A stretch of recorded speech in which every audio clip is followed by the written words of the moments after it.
Naomi Brooks wanted nothing more that morning than a quiet cup of coffee before the most important meeting of her career. She had barely slept the night before, replaying every possible question the client might ask, rehearsing answers until the words felt worn smooth in her mind.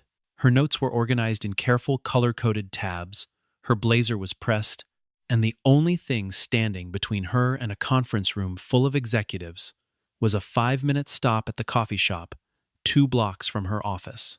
She stepped up to the counter, ordered her usual, and placed her card on the reader with the calm, practiced confidence of someone who had done this exact routine 1,000 times before. But before the machine even had a chance to finish loading the request, the manager behind the counter looked at her and said flatly, "Your card was declined." What made the moment strange was not the rejection itself, but what happened only seconds later when a white customer stepped up right behind her, used the exact same brand of card, the exact same bank, and paid without the slightest delay. When Naomi calmly asked for the transaction to be checked again, the manager smiled thinly and told her not to make a scene over something so small. He had no idea that the composed, quiet woman standing in front of him spent her entire career investigating exactly this kind of hidden, repeated misconduct inside corporations. 3 days later, a payment log would be projected in front of an entire regional leadership team, and the truth buried inside it would leave the whole room in complete silence. The morning had begun like any other, filled with the particular hum of a day that carried real weight. Naomi Brooks was 36 years old, a corporate compliance attorney whose entire profession revolved around noticing the small inconsistencies most people walked right past without a second thought. She had built her career on patience, on the discipline of reading between the lines of policy documents and financial records, until a pattern revealed itself where others saw only noise. That morning she had already reviewed her files twice, checked her schedule 3 times, and mentally rehearsed the opening lines of a presentation that could shape the next stage of her career. By the time she left her apartment, her mind was already several steps ahead, moving through anticipated questions and quiet contingencies. The coffee shop near her office had become part of her daily rhythm over the past year. A small, dependable comfort, tucked between deadlines and appointments, the kind of place where the same familiar faces nodded at her from behind the counter each morning.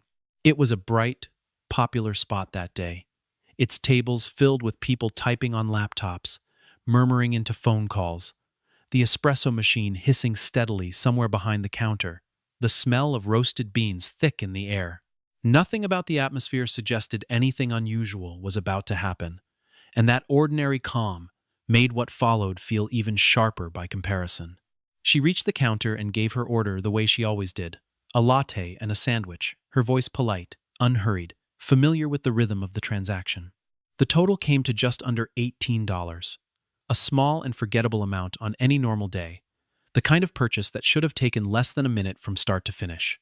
She placed her card on the reader, expecting the usual soft chime of approval, but instead, before the screen had even finished loading, the manager, a man named Daniel Carter, looked at her and said, "Your card failed." Naomi blinked, more confused than upset in that first instant, and asked him simply, politely, to try the transaction again. Daniel shook his head with a tone that suggested he had already made up his mind about her before she had even reached the register. "It is obviously your bank," he said, his voice carrying just enough volume for the people waiting in line behind her to hear every word. A few customers glanced over with mild curiosity, and for a brief, uncomfortable moment, Naomi felt the particular sting of being singled out in a crowded public space for something she instinctively knew was not true. Then, almost as if it had been staged, a white customer stepped forward, tapped the exact same brand of card against the exact same reader, and the transaction completed instantly, the little chime ringing out like a quiet, unintended accusation. Naomi stood there for a moment longer than she needed to, watching the second transaction complete so effortlessly, feeling the small, cold weight of the moment settle over her.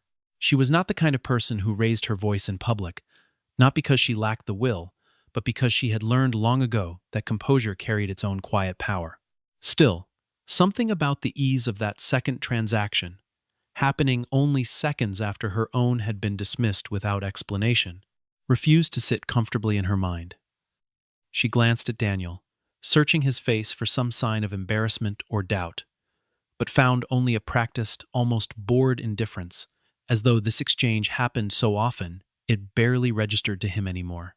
Behind him, a young employee at the second register kept her eyes fixed on her own screen, her posture just slightly too rigid, as though she too had noticed something worth noticing.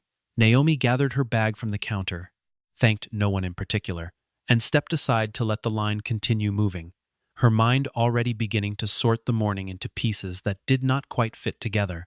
She did not yet know what she would do with the feeling settling in her chest, only that she was unwilling to simply let it dissolve into the noise of the day ahead.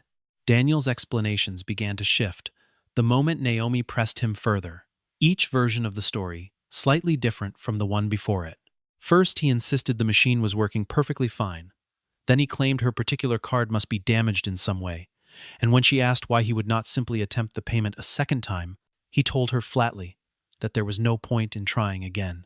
Naomi kept her voice level and asked if she could see the decline message displayed on the screen, a simple, entirely reasonable request that any properly functioning payment system should have been able to produce without hesitation. Daniel refused, angling the monitor slightly away from her line of sight, his jaw tightening as though her calm, measured question had somehow become the real problem in the room. Standing nearby, a young employee named Emily Bennett happened to glance toward the screen and notice something strange: that the machine had never actually sent any request to the bank at all, that there had been no attempt, no signal, nothing but silence where a transaction should have existed. Before Emily could say a single word, Daniel quickly cleared the entire screen and turned to the next customer in line, as though nothing unusual had taken place only moments earlier. Emily felt a small, uneasy knot tighten in her stomach, the particular discomfort of witnessing something she could not yet explain, but already suspected she would not be able to forget. Another customer nearby exchanged a brief, knowing glance with the man standing beside him, the kind of look shared quietly between people who had noticed the same troubling pattern once or twice before at this very location. Naomi collected her things and walked out without another word, refusing to give Daniel the satisfaction of a scene, though the calm expression on her face concealed a mind already working through the details. She folded the crumpled receipt carefully before slipping it into the side pocket of her bag, some quiet instinct telling her this small piece of paper might matter later, even if she could not yet say exactly why. Outside, the morning air felt sharper than before, the sidewalk crowded with people rushing toward their own version of the day ahead, none of them aware of what had just happened inside. Naomi walked slowly at first, replaying the exchange in her mind, the tone of Daniel's voice, the speed of the second transaction, the strange stiffness in the young employee's shoulders. By the time she reached the corner, her pace had steadied into something more deliberate, the walk of someone who had already decided this was not simply going to be forgotten by lunchtime. She had a meeting to prepare for, but a small, persistent part of her mind had already begun preparing for something else entirely. Walking back toward her office, Naomi opened her banking application out of simple curiosity, expecting to see a declined transaction sitting there in plain red letters, some official record of what Daniel had claimed happened at the counter. Instead, there was nothing at all. No attempted charge, no failed authorization, not even a pending request, quietly waiting somewhere to clear. She stopped on the sidewalk and stared at the screen for a long moment, the particular stillness that settles over a person when a small suspicion quietly hardens into certainty.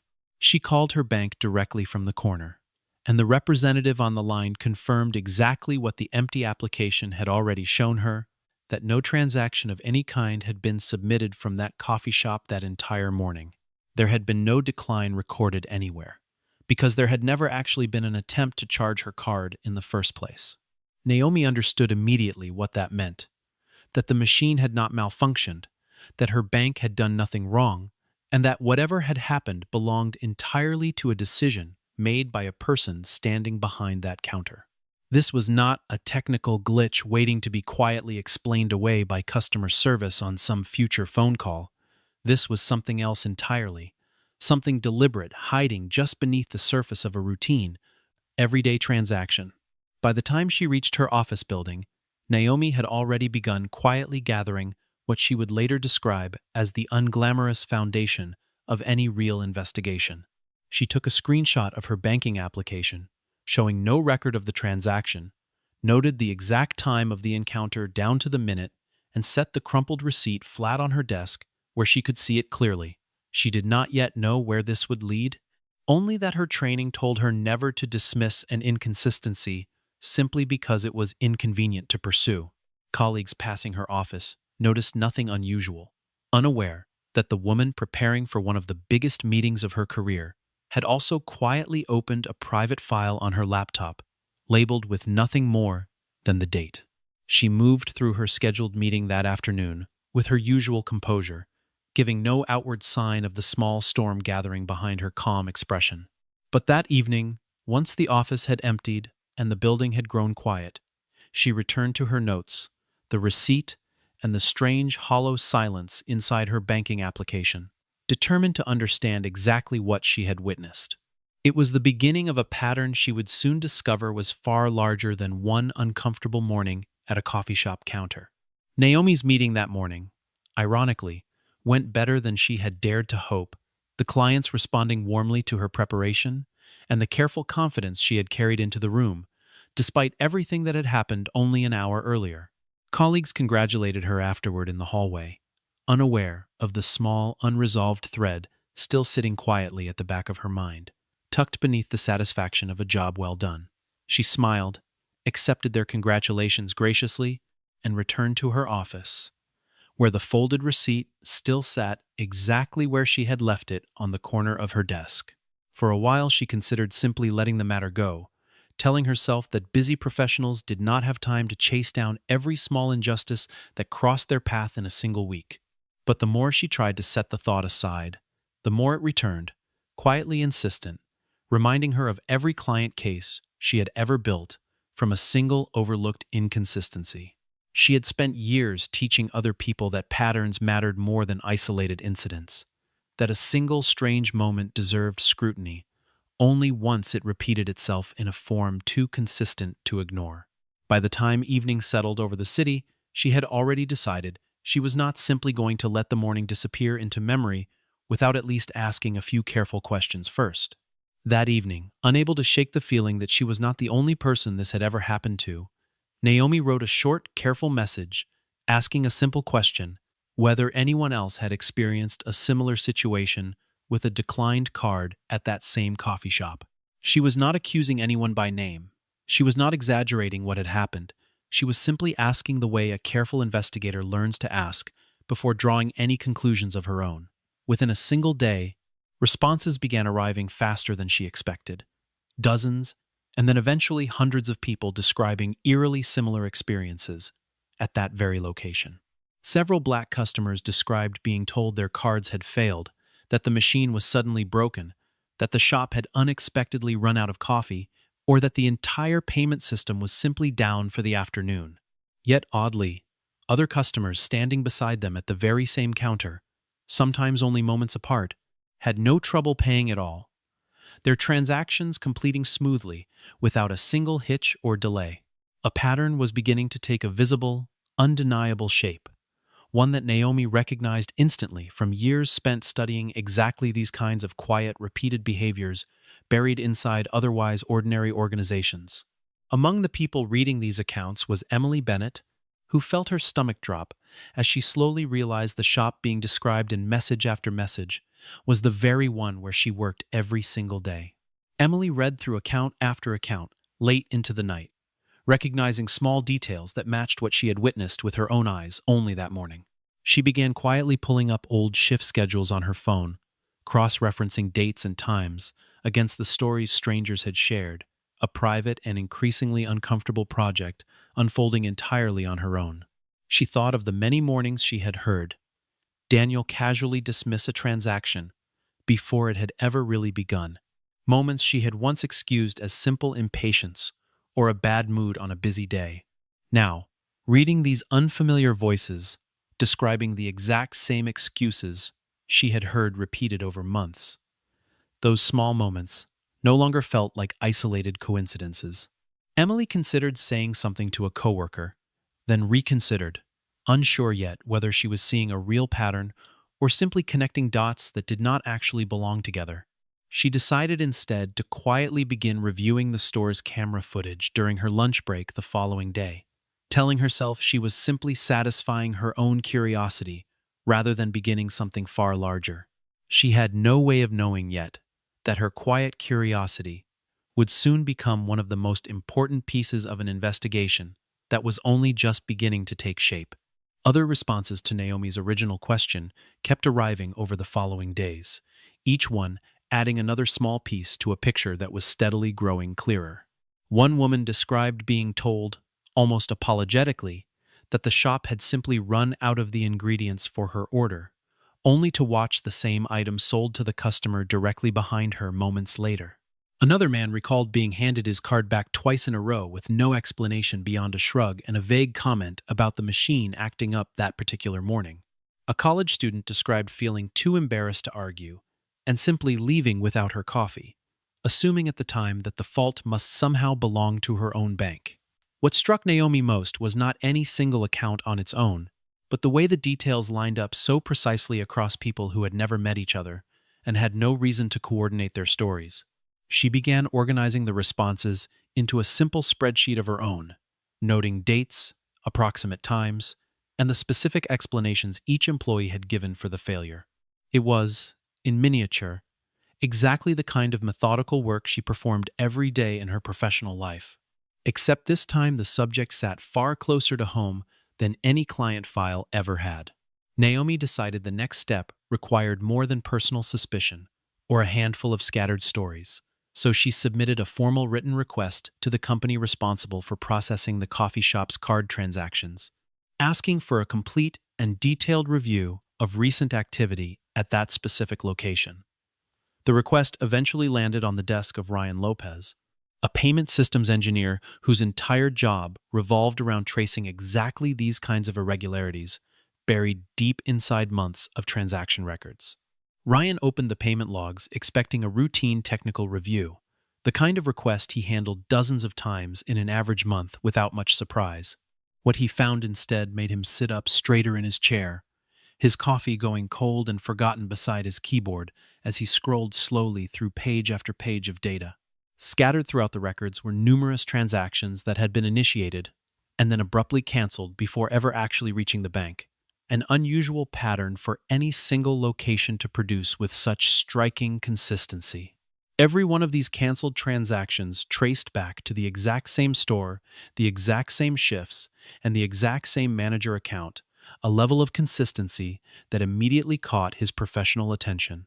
Ryan leaned back in his chair, staring at his monitor, already sensing that whatever he had stumbled into was going to require far more than a simple footnote in his weekly report.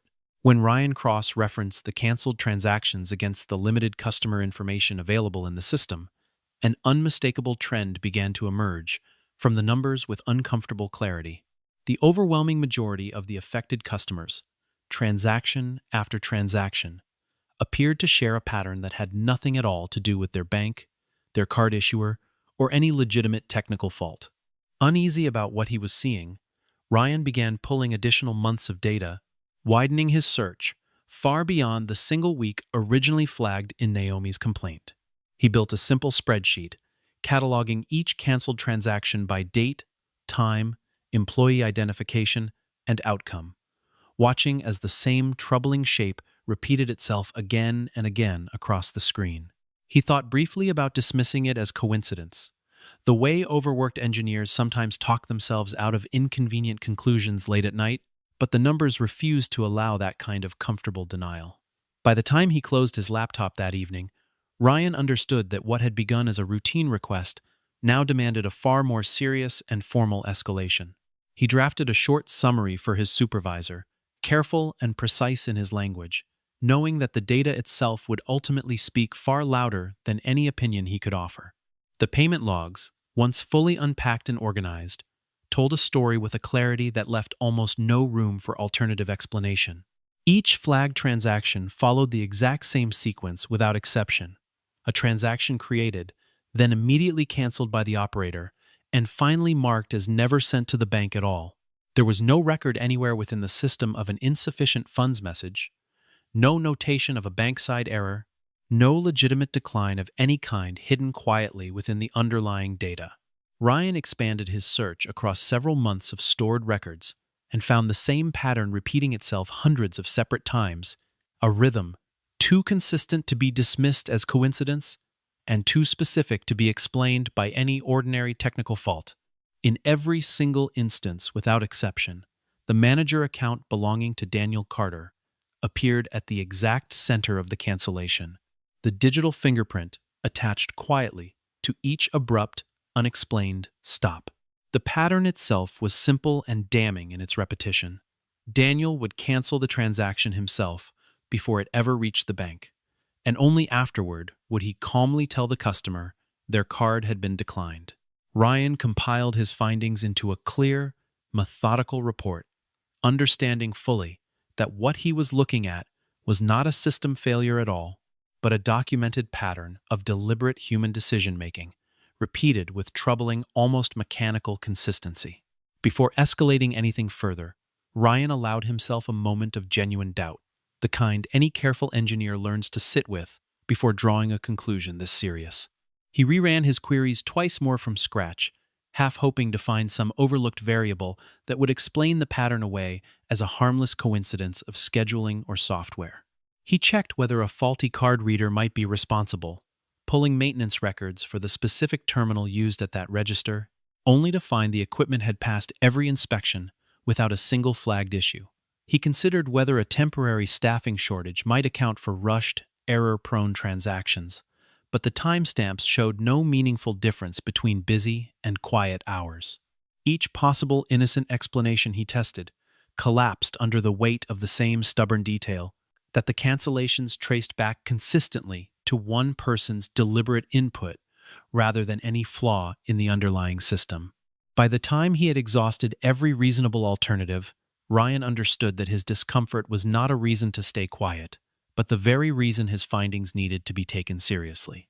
It was that same discomfort, carefully tested rather than dismissed, that gave his eventual report the quiet authority it would carry into the meeting room days later. Ryan spent the better part of 2 days preparing his report, determined that when it reached leadership, it would leave no room for doubt or misinterpretation.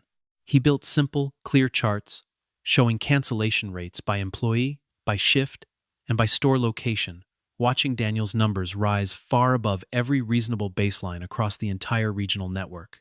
He cross-checked his findings against store staffing schedules, confirming that the pattern held steady, regardless of which cashier happened to be working the register beside Daniel that day.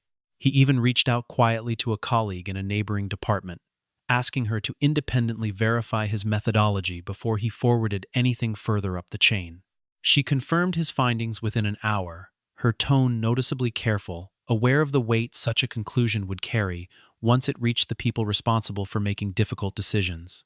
Ryan forwarded the completed report to senior leadership that same afternoon, attaching a brief note explaining that the numbers spoke clearly enough without much additional commentary from him. He closed his laptop that evening with a strange mixture of professional satisfaction and quiet discomfort, aware that his careful work was about to change someone's life in ways no spreadsheet could fully capture. The regional director, a woman named Olivia Grant, called an internal meeting the moment she finished reviewing Ryan's findings, her tone leaving absolutely no doubt about how seriously she intended to treat the matter. Daniel sat across the table, insisting with practiced, almost rehearsed calm that he had simply been following standard procedure, that any irregularities in the data were nothing more than routine technical hiccups. Ryan displayed the payment logs on the screen at the front of the room, walking everyone present through transaction after transaction, each one showing the exact same damning sequence, no matter how Daniel attempted to explain it away. Every single time Daniel had told a customer their card was declined, the underlying system had instead quietly recorded the phrase, "Operator canceled," a small, mechanical contradiction of everything he continued to claim. Emily Bennett was called in as well, and she described, in a steady voice that surprised even herself, the times she had heard Daniel casually tell her not to bother running certain customers' cards at all. The room settled into an uncomfortable silence as the full weight of her testimony sank in. The particular silence that follows once a lingering suspicion has finally become undeniable, documented fact. Daniel's composure began to crack. For the first time that afternoon, his earlier confidence slowly replaced by the visible unease of someone who understood, at last, that the evidence was no longer on his side. The compliance officer present that day had seen difficult meetings before: disputes over missed shipments, disagreements over expense reports, small conflicts that rarely required more than a firm conversation to resolve. This meeting felt different from the moment it began, the atmosphere heavier, the questions sharper, everyone in the room aware that the answers being given would carry consequences well beyond the walls of that office. Olivia had reviewed similar cases earlier in her career, though none quite as thoroughly documented as the one Ryan had assembled, and she found herself grateful for the clarity his methodical work provided.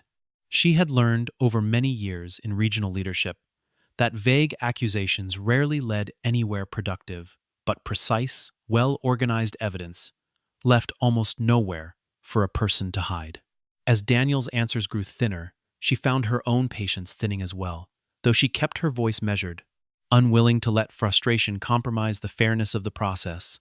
She reminded herself, silently, that her responsibility in that room was not to punish out of anger, but to protect every future customer who might otherwise never know why their card had quietly failed. That sense of responsibility, more than anything else, was what ultimately steadied her hand when the moment came to make a final decision. Olivia asked pointed, careful questions, giving Daniel every reasonable opportunity to offer some explanation the data might have overlooked, some technical detail Ryan's report had somehow failed to capture. Daniel's answers grew shorter and less coherent with each question, his earlier certainty dissolving into vague, unconvincing phrases about busy mornings and unreliable equipment. Across the table, a compliance officer took careful notes, occasionally glancing toward Ryan for silent confirmation on a particular date or figure. Naomi was not present in the room that day, though her original complaint sat printed and highlighted directly in front of Olivia, the very first thread that had eventually unraveled everything else. Emily kept her eyes mostly on the table in front of her hands folded tightly in her lap, relieved when the questions finally turned away from her own testimony. Somewhere near the end of the meeting, Daniel attempted one final explanation, suggesting perhaps the entire system itself had simply been unreliable that particular week. Olivia listened politely, then quietly reminded him that unreliable systems did not consistently target the same demographic of customers across hundreds of separate transactions. To settle any remaining doubts still lingering in the room, Olivia ordered the security footage from the relevant shifts to be pulled and reviewed in full, and what it revealed matched the payment logs with unsettling, almost mathematical precision. The video showed Daniel repeatedly glancing toward customers before they had even fully reached the counter, appearing to make a quiet, near-instant decision in that moment, and then deliberately canceling their transactions before the machine had any real chance to process anything at all. Only after that cancellation would he turn calmly to the customer and announce that their bank had declined the payment, a claim the footage now proved false in every single instance reviewed. The timestamps recorded on the video aligned perfectly with the timestamps buried inside Ryan's data, leaving absolutely no gap or ambiguity for any innocent explanation to fill. There was no room left in the room for alternate interpretation, no version of events that could account for both the footage and the underlying logs, pointing so precisely in the exact same direction. Someone near the end of the table quietly asked how long this pattern had been allowed to continue unnoticed, and no one in the room had a comfortable answer ready. Olivia did not hesitate any longer. Once the footage had finished playing, she ordered Daniel's immediate suspension from his position, effective before the meeting itself had even fully concluded. The decision was not made in anger, though there was plenty of quiet anger sitting beneath the surface of that room. It was made with the calm, deliberate certainty of someone who had seen more than enough evidence to act decisively. Daniel was escorted from the building later that same afternoon, his employee badge collected at the door by a security officer who offered no explanation and expected none in return. Word of what had happened moved quickly through the store, employees exchanging quiet glances and half-finished sentences throughout the rest of their shifts. Emily felt an odd mixture of relief and unease settle over her, grateful the truth had finally surfaced, yet uncertain how her coworkers would view her role in bringing it forward. Ryan, meanwhile, returned to his usual desk and his usual queue of routine technical requests. Though the case stayed with him longer than most, its details replaying quietly in the back of his mind for days afterward. News of the suspension eventually reached Naomi through a brief, formal phone call from the company's legal department, the voice on the other end careful and measured in the way corporate voices often are when something has gone seriously wrong internally. She thanked the representative politely, hung up the phone, and sat quietly at her desk for a long moment, feeling something closer to solemn confirmation than any real satisfaction. In the days that followed, the coffee shop chain moved quickly to address what had happened, issuing a formal, carefully worded apology directly to Naomi and, shortly after, a broader acknowledgement addressed to its wider customer base. An internal investigation was expanded far beyond the single location originally flagged, prompted in large part by the discovery that Naomi's experience was far from an isolated incident within the company. Daniel was formally terminated from his position within the week, the decision finalized once the evidence had been thoroughly reviewed by both regional leadership and the company's internal compliance department. In the weeks that followed, several other customers came forward with strikingly similar complaints, some from that very same store, and others from locations entirely unconnected to it geographically. The company responded by rewriting its internal procedures, requiring that every single transaction be fully processed and confirmed before any employee was permitted to cancel it under any circumstance whatsoever. Regular, unannounced audits were introduced across every location in the region, specifically designed to catch this kind of quiet, repeated pattern long before it could take root and spread again.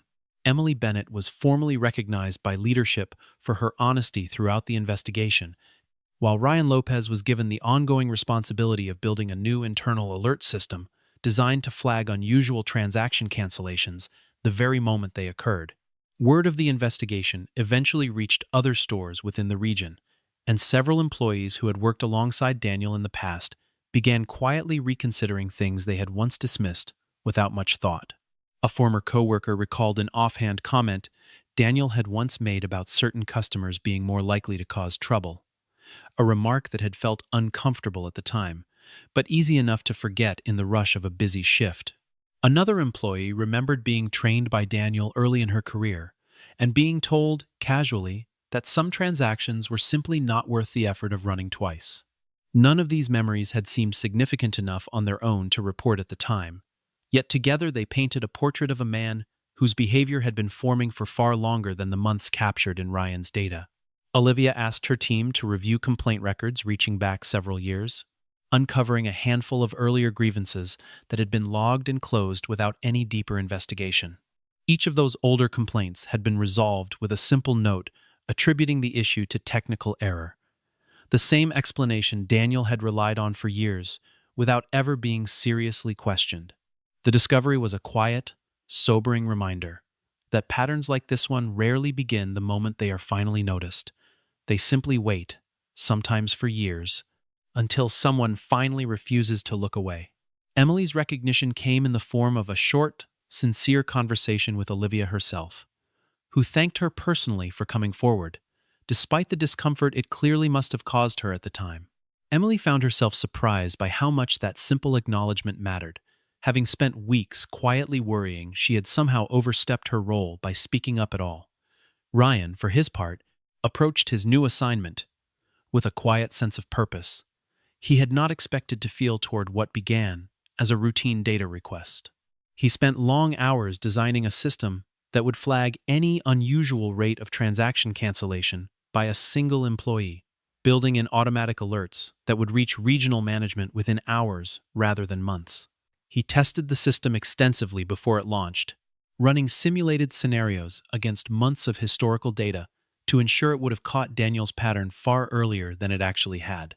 Olivia reviewed the new system personally before approving its rollout, satisfied that the company now had a genuine mechanism for catching this kind of behavior early, rather than relying solely on the courage of individual customers or employees. The broader company culture, at least within that region, began shifting slowly but visibly in the weeks that followed, small changes accumulating quietly across dozens of stores. Several months later, Naomi found herself walking past the same coffee shop on an ordinary afternoon, and, almost without deciding to, she stepped inside out of quiet curiosity. The space looked different somehow that day, though nothing about the furniture or the layout had actually changed in any obvious way. New employees moved efficiently behind the counter.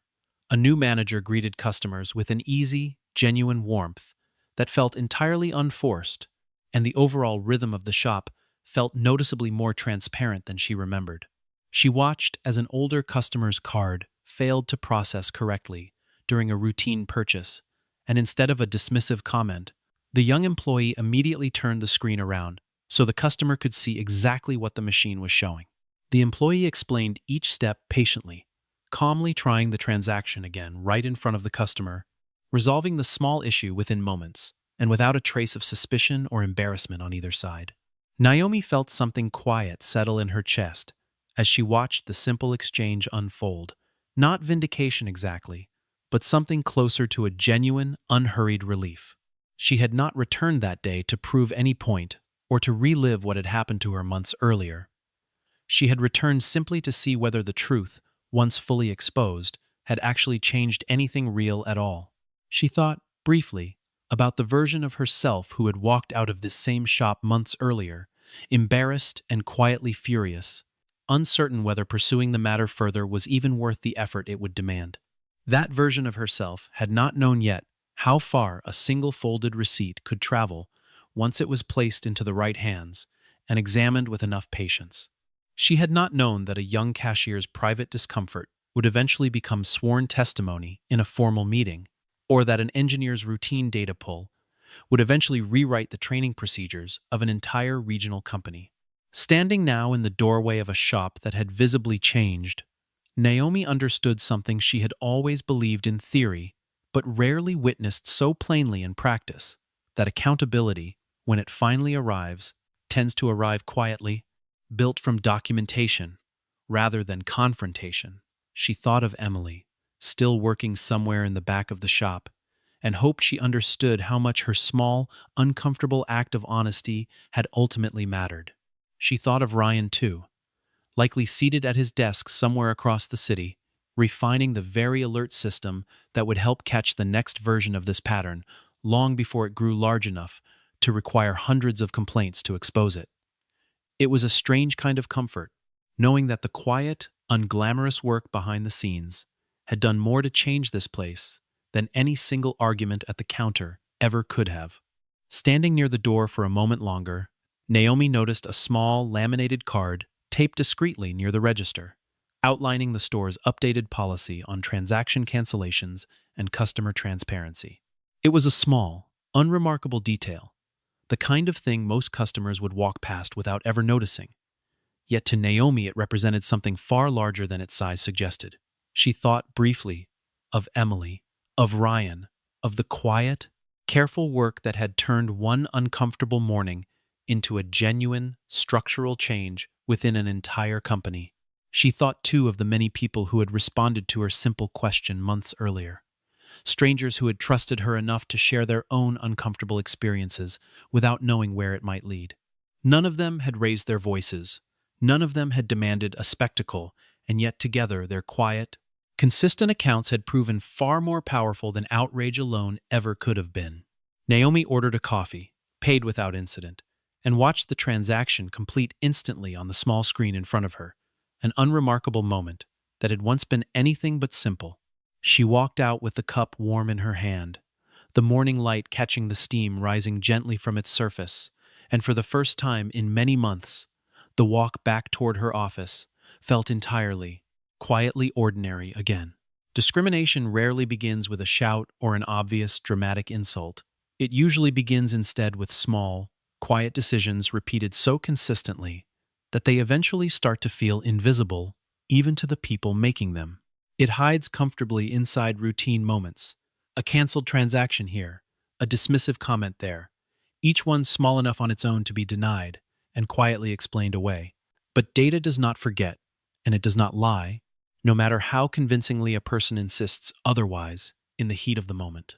Every keystroke, every cancellation, every timestamp leaves behind a quiet trace, waiting patiently in the background long after the moment itself has passed and been forgotten by everyone involved. It was not outrage that finally exposed the truth behind that counter. It was patience, precision, and a simple, stubborn refusal to let an unexplained inconsistency go unquestioned. In the end, it was not a raised voice that changed anything meaningful. It was a payment log, an engineer willing to look closely, and a woman who understood that some truths only reveal themselves once someone insists on looking hard enough to find them. And once that truth was finally found, laid out in cold, unambiguous data for everyone to see, it could not be argued with, canceled, or quietly explained away ever again.